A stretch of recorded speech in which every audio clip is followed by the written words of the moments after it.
बालगंधर्व रंगमंदिराच्या 56व्या वर्धापन दिनानिमित्त बालगंधर्व परिवाराच्या वतीने 3 दिवस भरगच्च सांस्कृतिक कार्यक्रमांचे आयोजन करण्यात आले आहे। या महोत्सवाच्या 26 जून दुसऱ्या दिवशी अभिनेत्री छाया कदम यांना उंच फडकली मराठी ध्वजा या विशेष पुरस्काराने सन्मानित करण्यात आले। या प्रसंगी राज काझी यांनी छाया कदम यांच्याशी संवाद साधला। यावेळी बोलताना चित्रपटाने मला माणूस म्हणून खऱ्या अर्थाने घडवले असं छाया कदम म्हणाल्या। आणि मग त्याच्यावर काम करण्याचं 70 च्या नंतरचे दशक म्हणजे 75 ते 95 विचारच केला होता की त्या माणसाबरोबर आपल्याला काम करायचं तर एक माहिती होतं, पण एवढं म्हणजे की छोट्या छोट्या गोष्टीचा खूप मोठा आनंद घेऊन त्यांनी माहिती मिळवली होती किंवा त्यांना माहिती होतं। येस, त्याच्यामुळे बस ते होतं।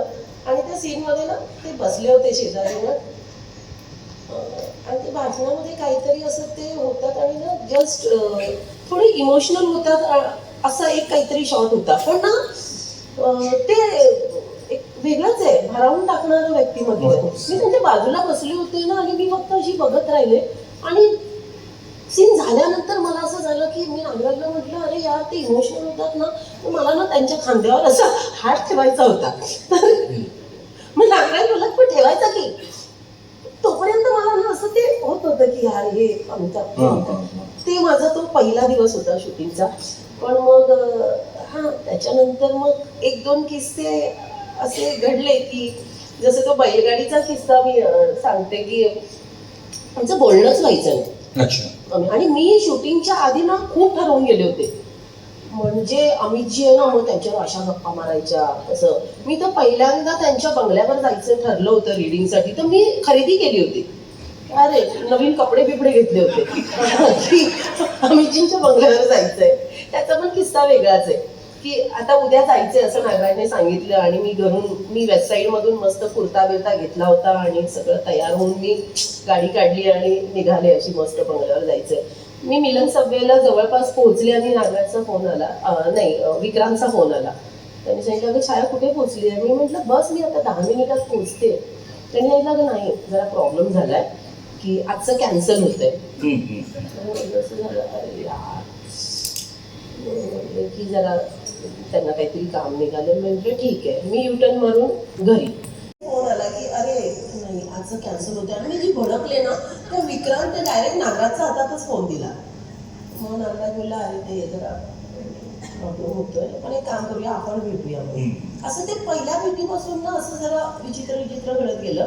शूटिंगच्या वेळी असं खूप ठरवलं होतं की मी असं बोलणार, असं त्यांना विचारणार, मी खूप फोटो काढणार त्यांच्याबरोबर, असं खूप काही ठरवलं होतं।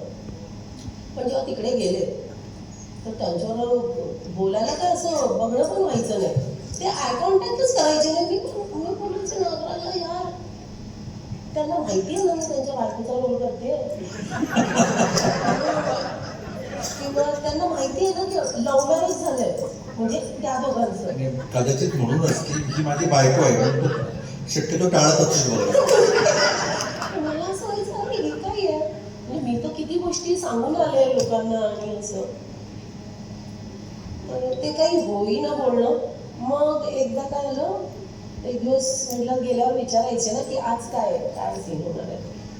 तर त्या दिवशी ना आम्ही त्या आदिवासी पाड्यावर जातो असा एक सीन आहे जो रिंकूने केला होता।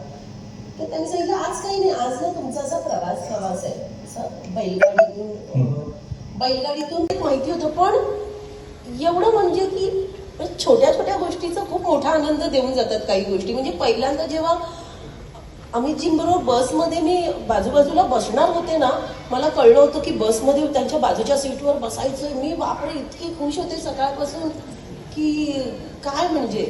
आणि त्यांच्याबरोबरचा ना प्रत्येक वेळी ज्या काही गप्पा व्हायच्या, जो वेळ घालवला त्यातून एवढ्या गोष्टी शिकायला मिळायच्या, एवढ्या म्हणजे परफेक्शन म्हणजे कमाल। आणि आता गाडी पुढे जाणार तेवढ्यात त्या बैलगाडी चालवणाऱ्याने सांगितलं मला, ताई ते बॅलन्स होत नाही, तुम्ही पुढे येऊन बसा। असं झालं म्हणजे कट्टू मी जी इथे बसले होते, इथे अमितजी आणि इथे मी त्याच्या जवळ जाऊन तिकडे बसले। हा, पण एक झालं. नंतर मग आम्ही तो जरा फिरून आलो आणि झालं आता उतरायचंय. तर त्यांनी काय असं ते असे पाय टाकलं आणि ते उतरले. आणि मला इथून मला जरा पायाला प्रॉब्लेम आहे, ते कबड्डीचे प्रताप आहेत, तर म्हणजे 2 ऑपरेशन झाली आहेत गुडघ्याची, तर मला उठायला बसायला खूप त्रास होतो. तर मग मी आधी अशी उभी राहिले तिकडे आणि उभी राहून मी अशी मागच्या दिशेला चालत आले. तर आता आमच्या टीममध्ये सगळ्यांना माहिती आहे की छायाला असं चढताना उतरताना मला असं खांदा किंवा हात लागतो. तर मी अशी आले आणि उतरताना असा लगेच तिकडून नागराज आला हात द्यायला. तर मी असं त्याचा हात पकडायला जाणार होते, तेवढ्यात इथून दुसरा हात आला. वा. तर अमितजींनी हात दिला आणि मला असं झालं ना, आता काय करू. मी असं पकडला त्यांचा हात, अमितजींचा. मी त्यांचा हात पकडला, उतरले आणि माझं तोंडून आलं. मला तोंडून आलं की हातात हात तर आला. असं करून मी पुढे गेले. तर त्यांना ते थोडं कळलं, असं काय गमती जमतीचा भाग आहे. मग नागराज पण त्यांना बोलला की छायाजीने या मुला समजा, तर असं. आणि किती बघा ना, बरोबर त्या मोमेंटचं आहे ना, माझ्या बाबतीत ना कधी माझे फोटो काढायला कोणी नसतं. कुठेही गेल्यावर फोटो काढायला कोणी नसतं, किंवा काढायला आलास तर अरे काळोख येतोय वगैरे असं ठरलेलं आहे माझ्या बाबतीत.